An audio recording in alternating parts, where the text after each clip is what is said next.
মানুষ আন্দোলন করে সরকারের বিরুদ্ধে, আর আমাদের দেশের মানুষ এখন একটা দল ক্ষমতায় আসতে পারে এই আতঙ্কে তাদের বিরুদ্ধে এখন এই পতনের আন্দোলন শুরু করে।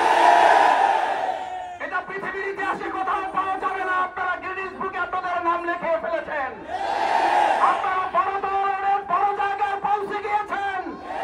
আপনারা ক্ষমতায় যাবেন না তার আগেই জনগণ আপনাদের পতনের জন্য রাস্তায় নেমে গতকাল রাতে গোটা দেশ বিক্ষোভে চলে দেশ আমরা নতুন করে আরেকবার দ্বিতীয় স্বাধীনতা অর্জন করেছি বলে দেশের মানুষ কিছুটা স্বস্তির সাথে যখন জীবনযাপন শুরু করেছে, তখন আমরা লক্ষ্য করেছি একটা দল নির্বাচন জিকির তুলে অন্তর্বর্তীকালীন সরকারকে ব্যর্থ এবং তাদেরকে অস্থিতিশীল করে যেনতন একটা নির্বাচনের পায়তারার অংশ হিসাবে এই অন্যায় অপকর্মগুলো শুরু করেছে। এটার জন্য মাস্টার ডিগ্রি, এটার জন্য উচ্চ শিক্ষিত হওয়ার প্রয়োজন নাই। আমাদের সাধারণ জনগণ কথা বলতে শুরু করেছে। এটার জন্য আজকে শুনলাম সাংবাদিক সম্মেলন করে তদন্তের কথা বলা হয়েছে। এদেশের মানুষ তদন্ত করার কথা বলে, কিন্তু তাদের কাছে একটা তদন্ত আছে।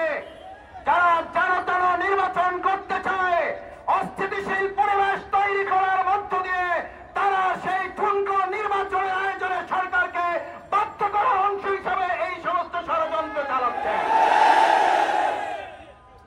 9 তারিখে ঘটনা সংঘটিত হয়েছে। আজকে সাংবাদিক সম্মেলন কেন? আমরা সেই দলের কাছে জানতে চাই। 9 তারিখে আপনার নেতা কর্মী হত্যা হয়েছে, আপনার তো সেদিন সাংবাদিক সম্মেলন করে জনগণের কাছে আপনার ঘটনা উপস্থাপন করার কথা ছিল। আমরা মনে করি, জনগণ মনে করে আপনারা আপনাদের অপকর্ম চাপা দেওয়ার সব চেষ্টা ব্যর্থ হয়ে যাওয়ার কারণে জনগণের চাপের মুখে করে এখন আপনারা মানুষের সামনে এসেছে। আমার ভাইয়েরা, আরেকটা কথা বলে শেষ করতে চাই। পৃথিবীর ইতিহাসে সম্ভবত এটা বিরল ঘটনা। মানুষ আন্দোলন করে সরকারের বিরুদ্ধে, আর আমাদের দেশের মানুষ এখন একটা দল ক্ষমতায় আসতে পারে এই আতঙ্কে তাদের বিরুদ্ধে এখন এই পতনের আন্দোলন শুরু করে। এটা পৃথিবীর ইতিহাসে কোথাও পাওয়া যাবে না। আপনারা গিনেস বুকে আপনাদের নাম লিখে ফেলেছেন, আপনারা বড় ধরনের বড় জায়গায় পৌঁছে গিয়েছেন। আপনারা ক্ষমতায় যাবেন না তার আগেই জনগণ আপনাদের পতনের জন্য রাস্তায় নেমে গতকাল রাতে গোটা দেশ বিক্ষোভে চলে গেছে। আমরা জুলাই আগস্টে যে স্লোগান শুনেছি, গত রাতে বিশ্ববিদ্যালয় স্কুল কলেজগুলোতে সেই স্লোগান শুনেছি। তার মানে আপনাদের প্রোগ্রাম থেকে এখন জয় বাংলা স্লোগান হয়।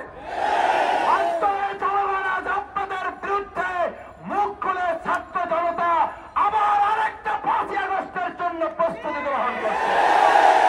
সতর্ক হয়ে যান, দেশবাসীর কাছে ক্ষমা চান। অন্যায়, অত্যাচার, চাঁদাবাজি, সন্ত্রাস, খুন, ধর্ষণ বন্ধ করুন, না হলে 5ই আগস্টের মুখে আবার আরেকটা দেশ ত্যাগের ঘটনা ঘটতে অস্বাভাবিক কিছুই হবে না।